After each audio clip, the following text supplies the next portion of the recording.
differently for different areas, but you have to remember while I'm talking that everybody has their own bio individuality. So what works for me will not work for everybody and so forth. So I keep mentioning that all the time, but that's super important to remember. And then also remember too, supplements are just that. They are just to supplement what you can't get out of food. So the most beneficial thing that you can do is to continue to eat healthy and get your vitamins out of fruits and vegetables and nuts and seeds and all the plants that you need, and then supplement where needed. And you guys should always do maybe like once a year, like a full blood panel. You can do like the nutrient panel and you can kind of see where you're high and you're low, because you can actually over supplement in areas that you might not need it, because obviously people talk about taking supplements for vitamin D. Everybody needs vitamin D, but you might not need 50,000 or even 5,000. You know what I mean? Like 1,000 might be plenty for someone, but somebody else might need, they do sell 10,000 IUs of vitamin D, but that might be for somebody else. The only problem with supplements though, is that they're not regulated by the FDA. The FDA, and we've talked about this before, only has to state what's included in the supplement. And it's a lot of times it's a guesstimate and maybe not verified by a third party. So if you're taking, like Jeff's taking the Centrum and it says that it has 1,000 milligrams of vitamin C or whatever it is, that's just they're saying like, we put 1,000 milligrams of that in there, but how much of it is actually stuck in one supplement might not actually be accurate until they send that over to a third party to test the actual ingredients and see how much is actually in there. So there are products that are available to you that do have that actual testing, so that way you know what you're actually getting. Those are more the medical grade supplements. They are a little bit more verified and a little bit more stable. The FDA also does not regulate statements on supplements, even if they're verified by a third party. So for example, if you get a supplement that says, take this biotin and it's going to make you have healthy hair, that's the supplement industry, that company saying, I'm putting biotin in it. Biotin has been researched to help with hair, but I'm not verifying that statement. I'm just saying that. The FDA does not regulate that. And that's why they have to put that on the bottle. This has not been regulated by the FDA. You guys seen it on all of your supplement bottles. The only thing that is regulated is an actual prescription from the pharmacy. Other than that, it's what it is. So we could all go make our own supplement right now and just say, hey, take this, extra bit of dried carrot. It's good for your eyes. You know what I mean? We can sell it just because we want to make our own statement. That's how unverified it is. So just be super careful with your supplements and where they're coming from. Definitely do your research on it. It's very important, especially what you're putting into your body. But supplements, as we all know, are actually not a bad thing. They're a good thing. In order to function properly, you need a certain amount of vitamins and minerals. A lot of people don't get that from all the food that they eat. Most people will need it for growth, immune response, hormone regulation, and nerve functioning. That's what vitamins and minerals do for you. So of course, a balanced diet of whole foods and micronutrients that are consumed in adequate amounts until you get used to it. It's just a different lifestyle to try to incorporate all of that in. So vitamins and nutrients that are absorbed through two different ways. There's fat soluble vitamins and then water soluble vitamins. So in order for fat soluble vitamins to be absorbed and stored into the tissue, it needs to be a fat soluble vitamin. Those are vitamin A, D, E, and K. And then you have your water soluble vitamins that are basically easily dissolved in water. So that's what's like digesting just through the stomach acids. And that's all the vitamin B, the B family, and vitamin C. Then you have so those are the two vitamins. Then you have your minerals, and the minerals help with the body's functioning, and it provides structure for your bones and your heart. And there's 3 classifications of minerals. So the major minerals, which are required more in abundance for your body, that's calcium, chloride, magnesium, phosphorus, potassium, sodium, and sulfur. Those are the things you need more of for the minerals. Then you have the trace minerals. You guys probably have heard all of this before, but maybe you haven't really figured out how it works, right? So then the most required is the major minerals. Then you have your trace minerals. These are required in a lower dosage amount. Copper, fluoride, iodine, iron, manganese, selenium, and zinc. Those are required and more minimal.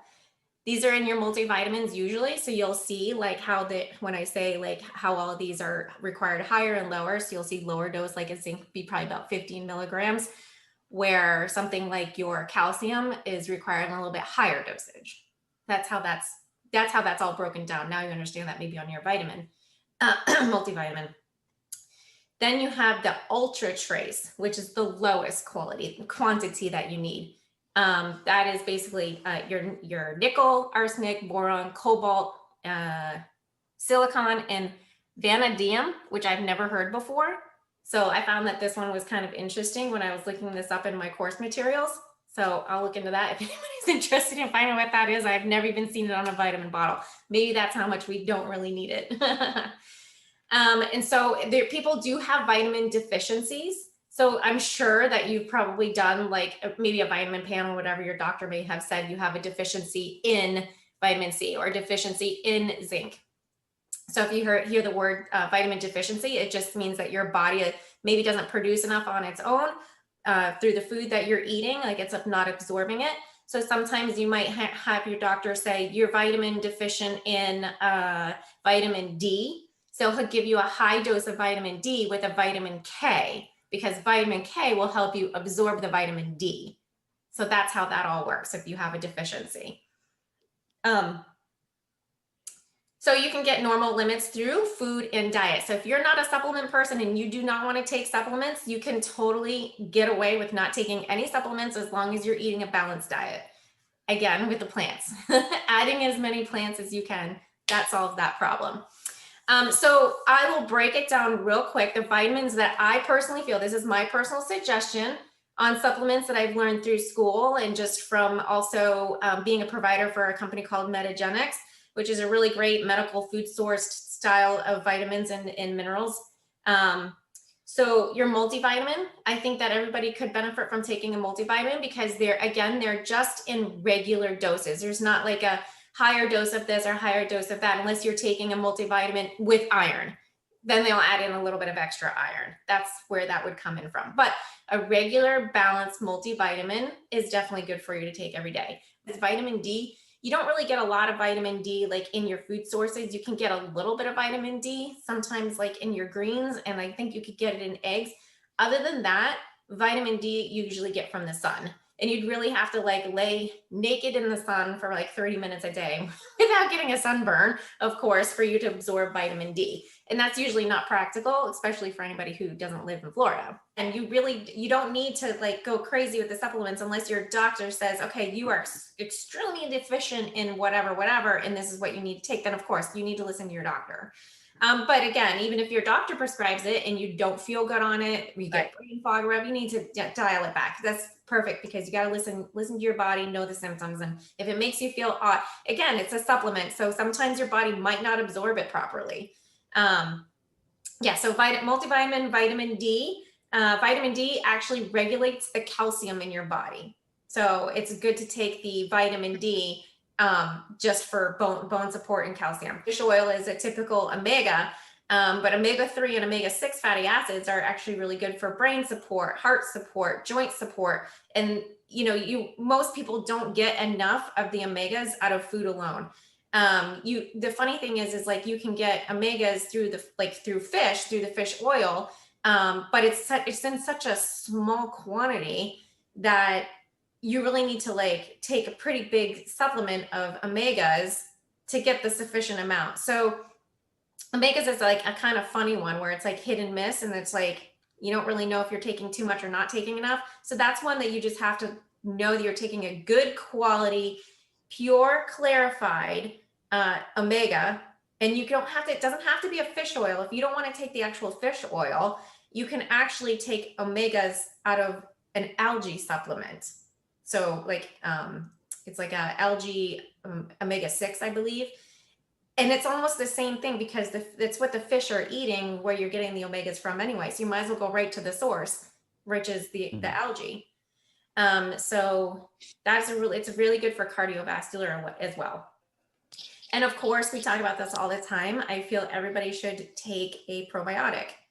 Probiotics are just very good for your gut health anyway. So there's really no wrong way to take a probiotic, except for if you're taking a probiotic where you're not really sure about the source of the probiotic. So we had talked about in the gut course where when you look at the back of the label, it should have your probiotic strain with a number next to it. So it'll say lactobacillus / number, letter. That means that it has been verified by a third party that the probiotic strain is actually in there, and it's verifying the amount of probiotics. So if it says 1 billion probiotic strains of lactobacillus with a number and a letter next to it, that means it's the actual correct amount and it's the actual correct type. So that's how you can get a really good probiotic. Okay, so that's just minerals and vitamins and minerals for every day. Multivitamin, vitamin D, omegas, probiotic. Then you have immune support.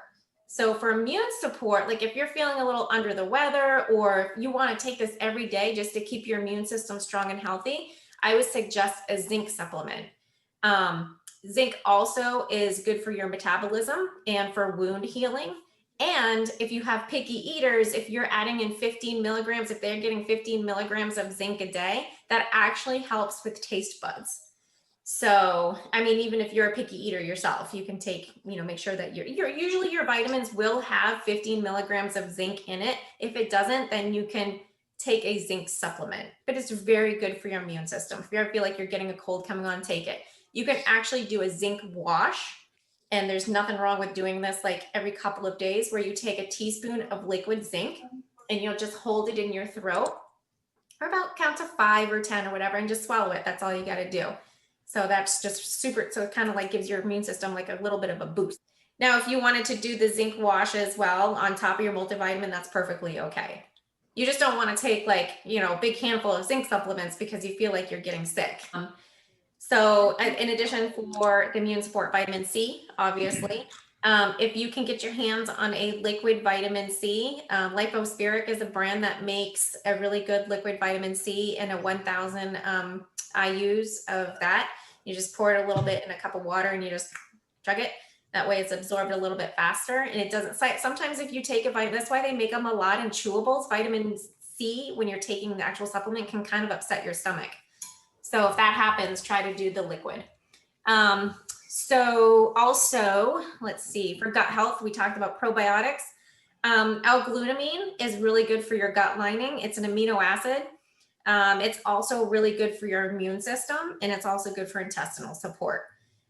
What the glutamine does with the aminos is it creates that barrier between your gut lining and the rest of your body. So if you have leaky gut, or if you're trying to do a gut repair, you can add in a scoop to 2 scoops, actually, if you wanted, of L-glutamine a day.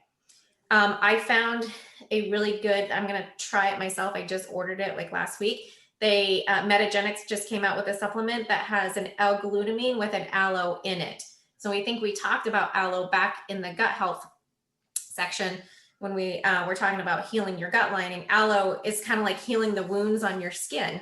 It does that same thing. It creates a nice thick barrier between your intestinal lining and the rest of your body. So the L-glutamine combined with an aloe sounds like a perfect combination. So I'm going to give that a try if anybody else wanted to know any more about that. A digestive enzyme. So everybody has enzymes in their body and in their stomach. And what the enzymes do, it's kind of like what breaks down the food. It helps like synthesize all the food. And so it's absorbed, so just going all to the right places. So sometimes your digestive enzymes along with your microbiome can actually be a little bit destroyed with processed foods and so forth. So your digestive enzymes help break down the carbohydrates, fats, and proteins. You can supplement with a digestive enzyme, taking 1 to 2 about 30 minutes before you eat. If you're the type of person that gets a lot of like heartburn or indigestion, or if you know that your body just slows down digestion a little bit, a digestive enzyme would help with that. And you can take that anyways, just for gut support. Additional, some herbs that you can take for gut support as well. grapeseed extract, lemon balm, and oregano oil. Oregano oil is also something that you can take for your immune system. It's very good for your immune system. If you have anything like candida, oregano oil is also really good for candida. So just to recap, those are general supplements. But again, I just want to remind you guys that before you start taking supplements that I'm suggesting, I would always recommend running it by your doctor. Other than a multivitamin, you should still check with your doctor and say, hey, I would like to take this, and this. What do you think? Most likely they're going to say, yes, of course. Like, why are you even asking me? But it's my job to tell you that that's the protocol.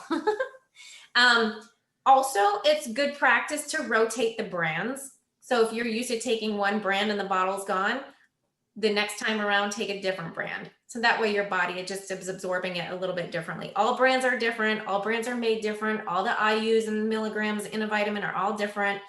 So it's just good to get a good practice of rotating them. That's why it's medical grade. There are some really good over-the-counter supplements though that I do also recommend. There's some pretty good brands and we rotate them as well.